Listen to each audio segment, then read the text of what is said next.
What is acid reflux without a cause?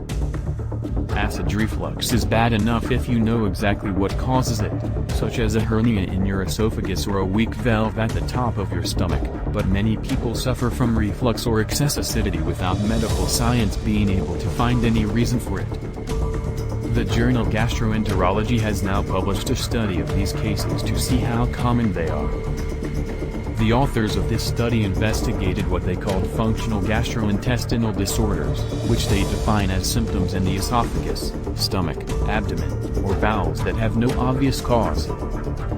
The researchers surveyed 33 countries across continents. Participants completed an internet survey of symptoms in 24 countries while face-to-face interviews were conducted in a further 7. 2 countries did both. Approximately 2,000 to 2,500 people were surveyed in each country with an overall sample of 73,076 respondents. Men and women were equally represented. The participants reported their symptoms, their quality of life, the use of health services in general and doctors' visits per year, their diets, their living conditions, their socioeconomic statuses, co-occurring conditions, and so forth. People with diagnosed gastrointestinal disorders were excluded. Depending on age and sex, they found that 1. Between 1.4 and 1.5% of participants reported chest pain. 2. 1.1 to 1.3% reported heartburn. 3. 0.8 to 1% reported reflux hypersensitivity. 4. 0.8 to 0.9% reported globus, lump in the throat. 5. 2.7 to 3.5% reported difficulty swallowing. 6. 4.6 to 6% reported other symptoms in the upper digestive tract. 7. 3.8 to 9.2% reported indigestion. 8. 3.3 to 7.8% reported postprandial distress syndrome, meal-related symptoms like extreme fullness. 9. 1.2 to 2.9% reported epigastric pain, pain below the ribs.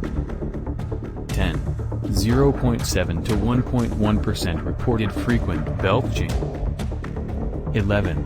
2.4 to 3.1% reported regurgitation/reflux, and 12. Smaller percentages complained of chronic or occasional nausea or vomiting. Problems in the lower half of the digestive tract were even more common, with up to 15% complaining of constipation, up to 5.3% having irritable bowel syndrome, 5.3% having diarrhea, and 9.5% having unspecified bowel symptoms. The percentages of women who suffered from these symptoms were higher than men across the board, and more young people suffered than older people did. Those with symptoms visited their doctors more often and were more likely to live unhealthy lifestyles. There was almost no difference between different countries. The most incredible thing about this study is that they call this acid reflux without a cause, which shows that the traditional medical system is completely blind when it comes to treating acid reflux. But as a natural health researcher, I know exactly what causes acid reflux and how to cure it, and it needs to be done before it kills you, as I'll explain on description.